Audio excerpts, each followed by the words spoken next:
네, 안녕하십니까. 이호탁입니다. 1945년 세계 최초 핵실험에 성공하고 일본 나가사키 히로시마의 핵무기 투하를 통해서 미국은 그야말로 명실상부한 독점적 핵주의를 통해서 세계적 헤게모니 장악에 사실상 성공합니다. 핵의 일방적 우위를 바탕으로 미국은 대량 보복 전략이라는 것도 공고히 하게 되는데요. 이렇게 되자 소련이 냉전의 한 축을 맡고 있었는데 마음이 급해졌습니다. 그래서 국가 총력전을 퍼부은 거죠. 당시 국가 재원을 상당 부분 투입해가지고 결국 1949년 소련도 핵실험에 성공하게 됩니다. 이 의미는 제가 여러 번 강조했지만은 이제 핵무기는 미국만의 전유물이 아니다. 그래서 미국도 말하자면 핵 보복을 감수해야 하는 그런 상황으로 들어가게 되는 겁니다. 그 소련에 이어서 영국, 프랑스, 그리고 나중에 이제 중국까지 핵실험에 성공하게 되면서 이제 핵이 미국, 소련이 아닌 말하자면 이제 과점 체제로 넘어가는 게 되는 건데요.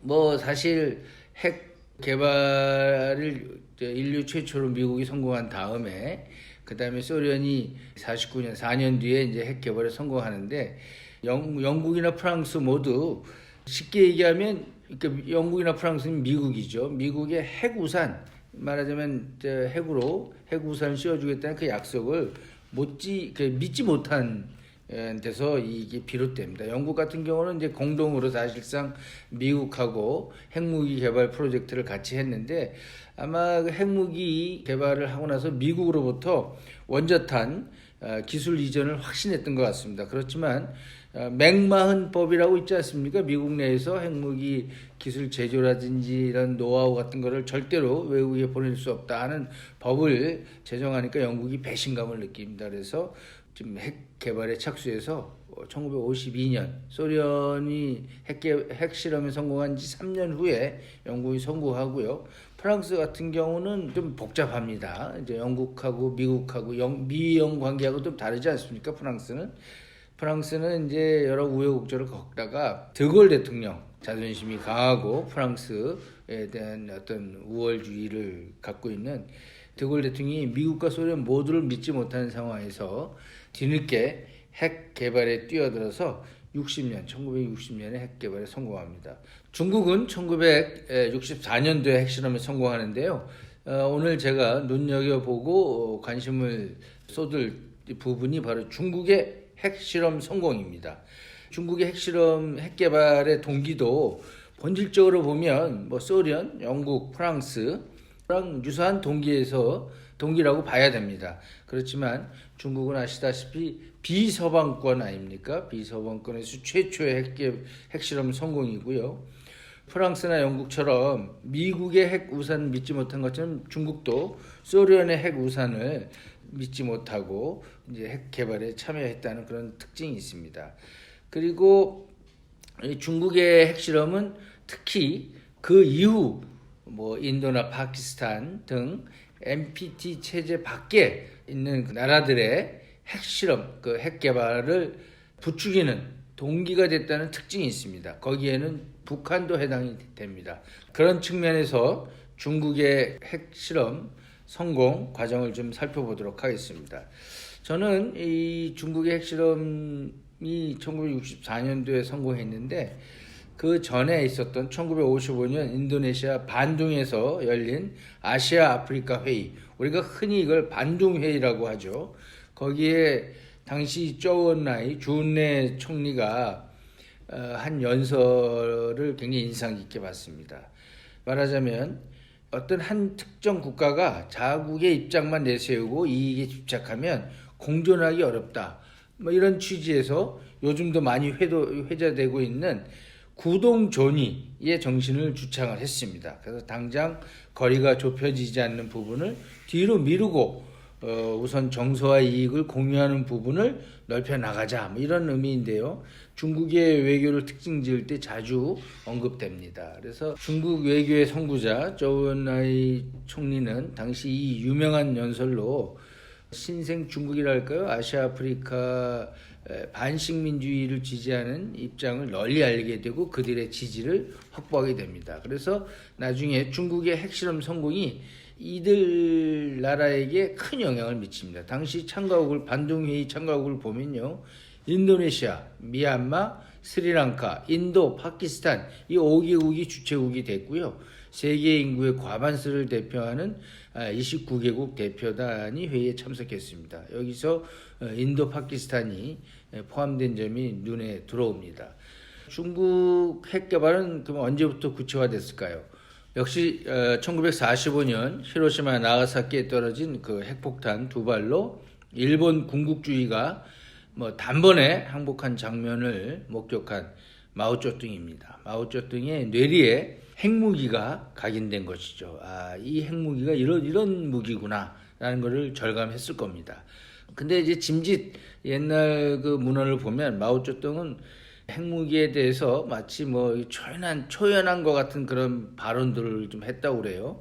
1946년 인도 네루 총리를 만났을 때 중국 인구가 얼만데 라면서 미국의 원자폭탄을 종이 호랑이에 비유하기도 했다고 하는데 과연 그 말이 사실일까요? 아마 마음속으로는 원자폭탄에 대한 큰 두려움 이런 것들 그 다음에 원자폭탄을 반드시 개발해야 되겠다는 그런 마음이 있었을 거라고 생각합니다. 특히 한국 전쟁을 거치면서 중국 외교부의 생각은 많이 바뀌었고요. 특히 이제 49년 국공내전에서 승리해가지고 마오쩌둥이 중화인민공화국을 세우고 대만이 대만 섬으로 도주한 다음에 미국이 대만을 지키기 위해서 중국 본토에 대한 핵 위협을 많이 하게 됩니다.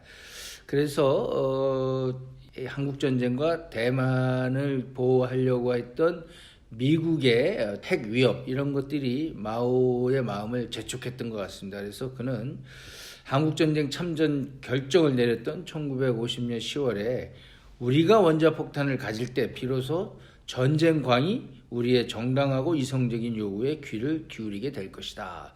이런 말을 했다고 합니다. 당시 미국이 얼마나 중국에 대한 핵 위협을 했냐 하면은요. 1953년도 11월에 작성된 미국 합참 문서를 보면은 구체적으로 나온다고 합니다.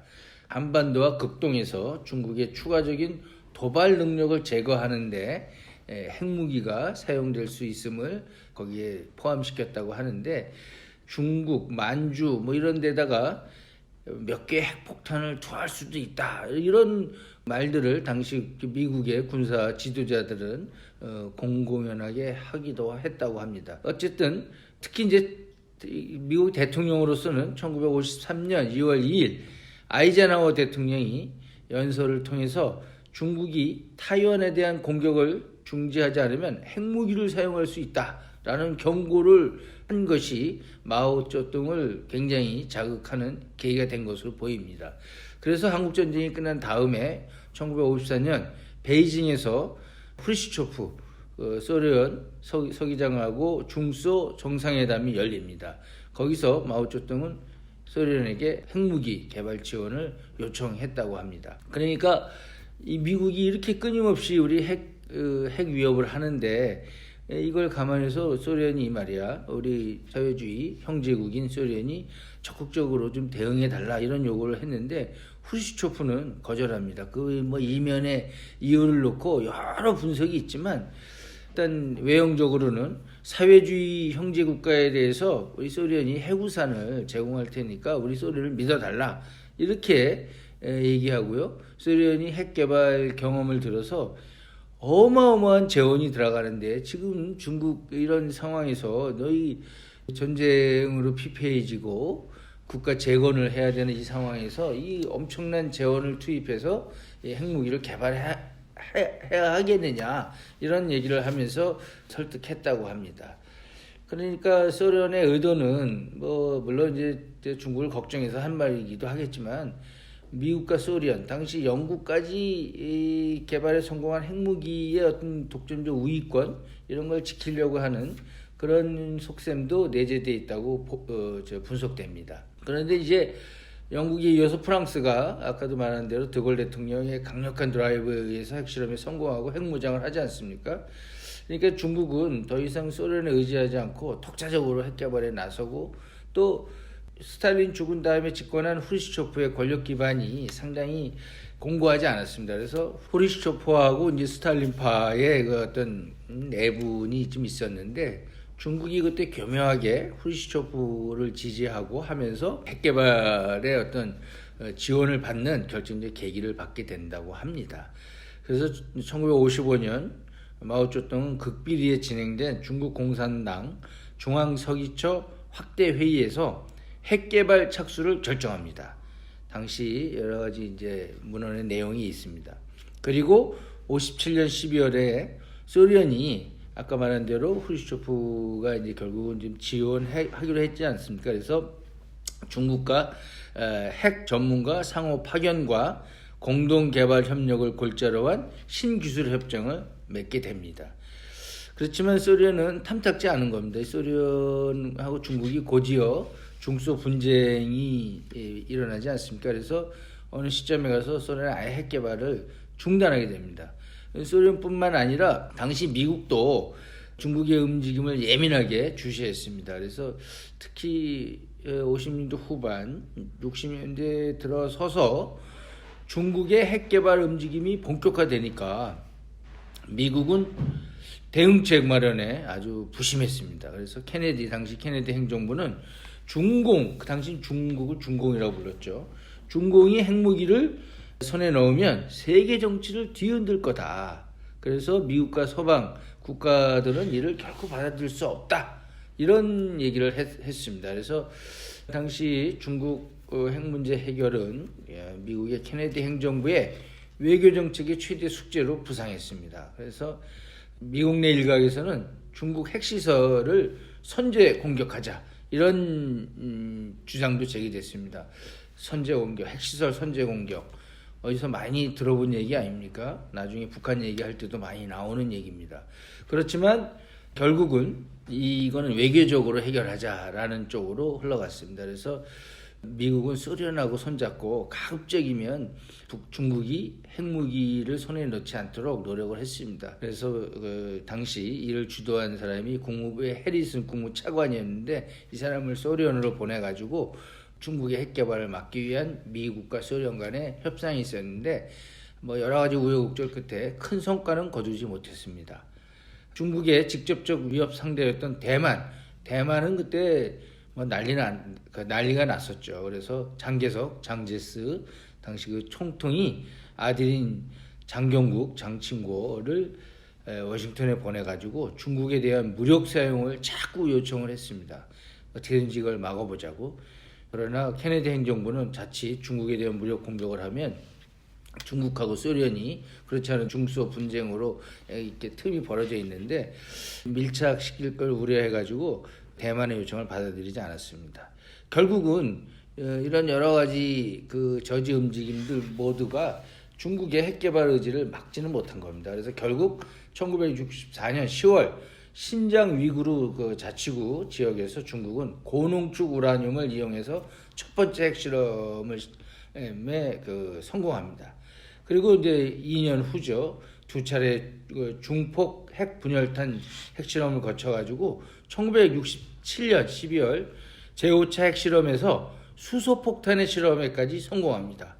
32개월 만에 이루어진 원자폭탄, 이건 핵 분열이죠. 그리고 수소폭탄, 핵 융합, 이거는 핵 보유국 가운데 당시 최단 기간에 통과한 기록입니다. 그리고 이 핵실험 횟수라든지 이런 그 내용을 보면요, 나중에 북한의 핵실험 성격을 분석할 때 보면 상당히 유사한 점이 많습니다.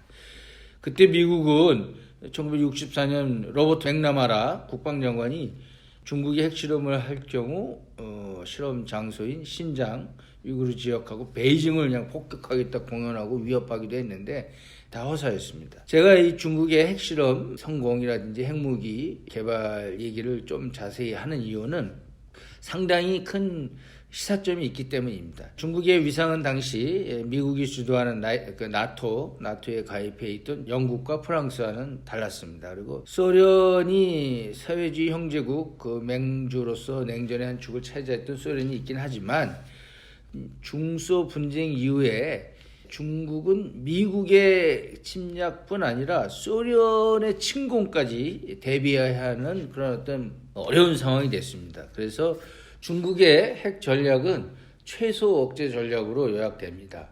타국이 핵무기를 사용하거나 사용 위협을 못하도록 억제하는 것이 골자인데요.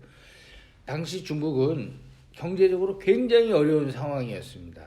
인민공화국을 세우고 나서 한국전쟁 3년, 그리고 곧바로 인민공사 계획을 세웠는데, 인민공사라는 게 원시 사회주의 이상을 실현한다고 인민공사를 꾸려가지고 모든 생활을 공동으로 하게 하는 그런 실험이었습니다. 그게 사실 실패했죠. 대약진 운동을 한다고 해가지고 중국 전역을 휩쓸었는데, 그게 실패해가지고 3천만 명이 넘는 중국인들이 그때 굶어 죽거나 아사했습니다.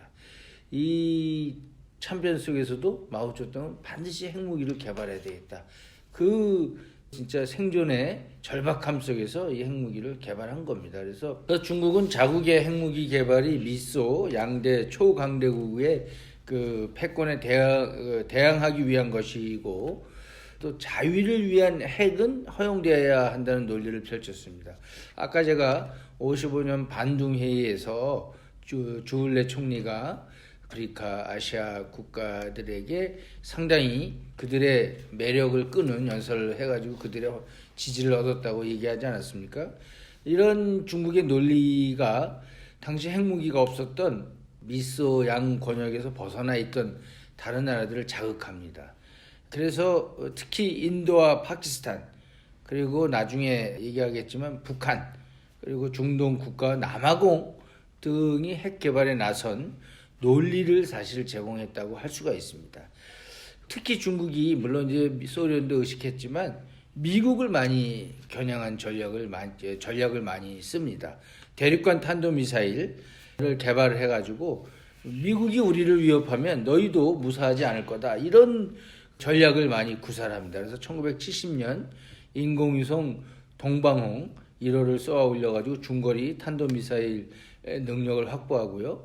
그 당시 동방홍 1호의 수준은 미국 본토를 직접 공격할 수준은 안 되지만 중국 주변에 있는 미국의 동맹국이라든지 그곳의 주둔에 있는 미군 기준은 충분히 겨냥할 수 있게 됐습니다. 그리고 나중에 70년대 중후반부터는 미국 본토에까지 이를 수 있는 ICBM 개발에 성공합니다. 그러니까 이런 철저하게 중국에 대한 미국의 핵 공격을 저지하는 그 타격 능력에 방점을 찍었는데, 이런 중국의 이런 핵 개발을 흔히 양탄 일성이라고 우리가 부릅니다. 양탄, 원자탄, 수소탄, 일성이라는 건 이제 인공위성을 말하는 거죠. 요런 전략은 나중에 북한 얘기할 때 자주 등장하는 내용이기도 합니다. 그러니까 최근에 중국의 최소 억제 전략은 어디로 또 유지가 되냐면요. 최근 이제 미국이 미사일 방어망 체제 MD 시스템을 굉장히 많이 전 세계적으로 구축하고 있지 않습니까? 그래서 거기에 미국의 MD에 대응하는 데 초점이 맞춰서 지금 진행되고 있습니다. 최근 한국 내에서 한중간에 큰 문제가 됐던 사드 문제가 불거진 배경이기도 합니다. 이제 중국의 이 핵 개발이라는 것이 이런 되게 그 핵 전략에서 이런 의미를 두고 있는데요. 사실 지금 핵 보유국이라고 우리가 총칭하고 있지만 글로벌 차원에서 이렇게 분석해 보면 핵 전력의 규모, 이런 거 비중, 이런 걸 보면요, 미국과 러시아 양 핵무기 강국하고 나머지 국가들은 비교가 거의 되지 않을 정도입니다. 그러니까 나머지 국가들은 우리가 영국, 프랑스, 중국 이런 나라들은 우리가 중견 핵무기 국가라고들 부르는데요.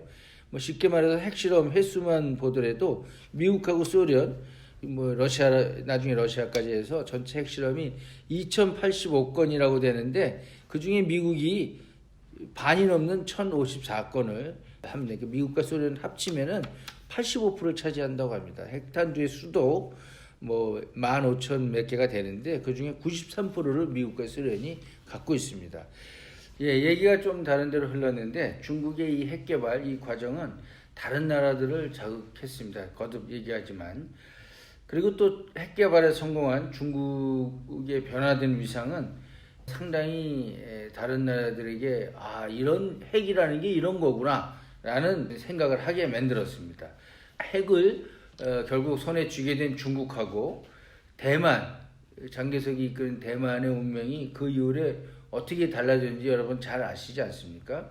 중국은 이 핵무기를 가졌다는 이 자신감을 바탕으로 미국하고 적극적인 관계 개선에 나섭니다. 그래서 1971년 그 유명한 핑퐁 외교를 하고 타이완을 밀어내고 유엔 회원국으로 가입하기도 합니다. 그리고 핵 보유국으로 자신감을 바탕으로 해서 결국은 미국과 수교에 나서게 됩니다. 그래서 타이완 주둔 미군은 나중에 철수하게 되는데요.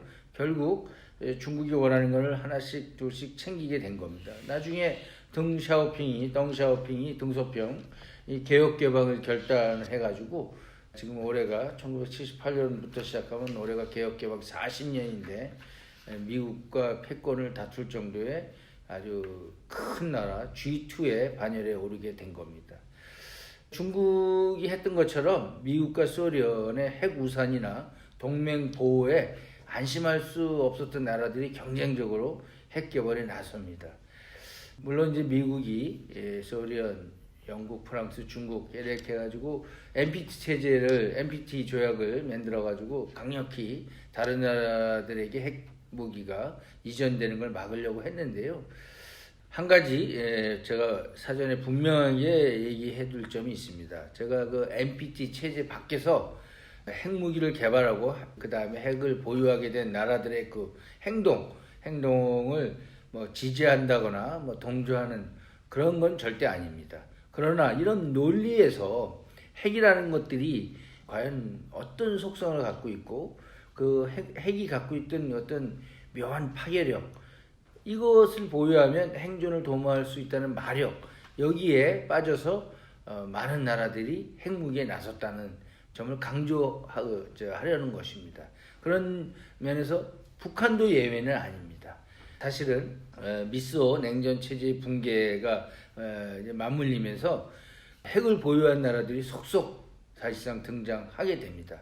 대표적인 것이 인도와 파키스탄이 있습니다. 인도와 파키스탄은 물론 이제 이웃해가지고 있는데 중국의 핵 개발 이후에 서로 경쟁적으로 해가지고 결국은 핵무기를 손에 쥐고 있습니다. NPT 체제 밖에서요. 나중에 특히 그 파키스탄과 관련돼서는 그 칸 박사의 비밀 핵 네트워크도 있고요. 할 얘기가 참 많은데 나중에 하겠습니다. 또 북한도 사실상 지금 6차례 핵실험을 이미 해가지고 비공인된 핵 보유국이 자리에 사실 오른 상태입니다. 이스라엘하고 남아공을 언급하지 않을 수가 없는데요. 그야말로 비밀리에 핵 개발에 성공하거나 거의 핵 성공한 단계에 올랐다가 자발적으로 핵을 포기했습니다. 남아공이 1995년 핵무기 보유 사실을 인정하고 자발적으로 핵무기를 포기하지 않았습니까? 제가 1편인가요? 얘기할 때 그 남아공이 자발적으로 핵 폐기했을 때 미국과 IAEA 사찰단이 남아공 현지를 가가지고 깜짝 놀랐다는 얘기 하지 않았습니까? 어느 해변에 있는 한 작은 건물 안에 거기 안에서 농축우라늄 시설이 가동되고 있는 걸 보고 깜짝 놀랐던 적이 있습니다. 아무튼 또 그 밖에 옛 소련의 공화국들인 벨라루스, 카자흐스탄, 우크라이나는 본의 아니게 소련이 무너지게 붕괴되면서 소련의 핵무기를 보유하고 있다가 1990년대 차례로 포기하게 됩니다. 이런 그 핵포기, 자발적으로 핵포기한 사례들은 나중에 다시 살펴보도록 하겠습니다. 또 이라크와 리비아, 이란 이런 중동 국가들도 우리가 언급하지 않을 수가 없습니다. 핵 프로그램을 보유했거나 보유하고 있는 것으로 의심받고 주로 미국과 이스라엘의 견제와 위협을 받고 있습니다. 이런 나라들을 전문가들이 신흥 핵 보유국들이라고 하는데 이들에 등장하고 핵 비확산 체제의 동요 이런 것들로 인해서 일부 전문가들은 테러리스트들 있지 않습니까? 이 테러리스트들이 이 신흥 핵 보유국으로부터 핵무기를 구입하거나 핵 분열 물질을 구입해서 대형 테러를 일으킬 그런 위험성도 걱정하고 있습니다.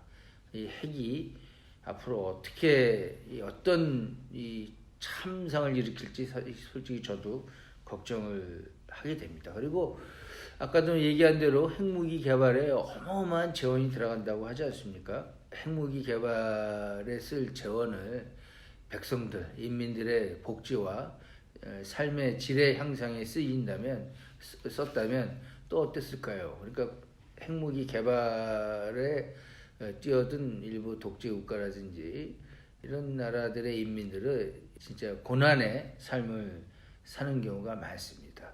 나중에 북한 얘기할 때 다시 한번 얘기를 하겠습니다. 아무래도 북한이 현재 세계 핵 전략 공간에서 가장 주목을 받고 있는 나라인데요. 제가 존경하는 우리 조성열 박사가 2년 전에 전략 공간의 국제정치라는 책을 써서 세계 핵 전략의 어떤 속성과 북한 핵 문제 이런 것들을 자세히 분석을 한 게 있습니다. 이 내용을 제가 많이 참고를 했습니다.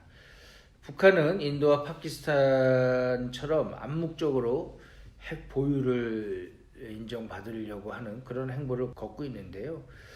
이미 북한은 6차례 핵실험을 통해서 핵무기 개발 능력은 충분히 과시했습니다. 그리고 중장거리 탄도미사일, 그 다음에 잠수함 발사 탄도미사일 SLBM의 능력도 과시한 상태입니다.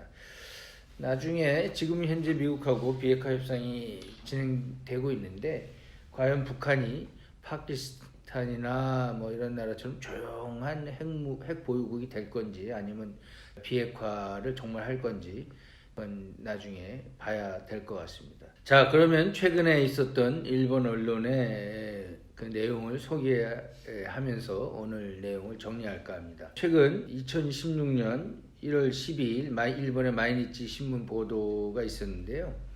1964년 10월 중국의 첫 핵실험이 성공한 직후에 김일성이 중국을 방문하게 됩니다. 그래서 마오쩌둥이 베이징을 찾은 김일성에게 중국은 인구도 많고 나라도 크다. 체면이 필요하다. 그래서 핵실험을 했다. 북한은 그럴 필요가 있을까라고 얘기했다고 합니다. 그러니까 마오쩌둥이 김일성 앞에 핵실험 책임자까지 불러가지고 김일성이 보는 앞에서 이번 핵실험에 들어간 돈이 얼마냐 했더니 이 책임자가 20억 달러 정도 들어갔다. 이 수치를 거론했다고 합니다. 같은 해 당시 도쿄올림픽 전체 예산이 28억 달러라고 하니까 이게 얼마나 많은 돈이 들어간지 알 수 있겠죠. 그러니까 마오쩌둥은 김일성에게 핵 개발을 하지 말라라는 것을 넌지시 얘기한 겁니다. 그러나 북한은 생존에 확실한 수단이 필요했던 것 같습니다. 냉전 체제 붕괴 이후에 소련이 그다음에 동구권이 사라지면서 북한은 더더욱 소외되고 위기에 빠졌습니다. 중국에서도 천안문 사태로 중국이 한때 휘청거리지 않았습니까? 그러나 어쨌든 이를 진압하고 중국은 정치적 독재권은 장악했습니다. 나중에 제가 말씀드리겠지만 김일성 이후 권력을 잡은 김정일은 1994년 11월 사회주의는 과학이다 라는 논문에서 개혁 개방의 길 대신 우리식 사회주의 그리고 성군 체제 그 속에서 핵 개발에 매진하게 됩니다. 끝내 핵을 생존 수단으로 선택하고 핵 개발에 매진하게 된 북한은 그 이후 물론 여러 가지 그 1차 핵 위기, 2차 핵 위기에서 미국과 협상도 하고 그랬지만 어쨌든 핵 개발에 총력전을 기울여서 결국 핵을 사실상 보유하게 되는 그런 나라로 진입하게 된 겁니다. 다음 시간에 북한이 어떤 과정을 거쳐서 핵 개발에 착수하고 뛰어들게 됐는지 그런 과정을 좀 살펴보도록 하겠습니다. 오늘은 여기까지 하겠습니다.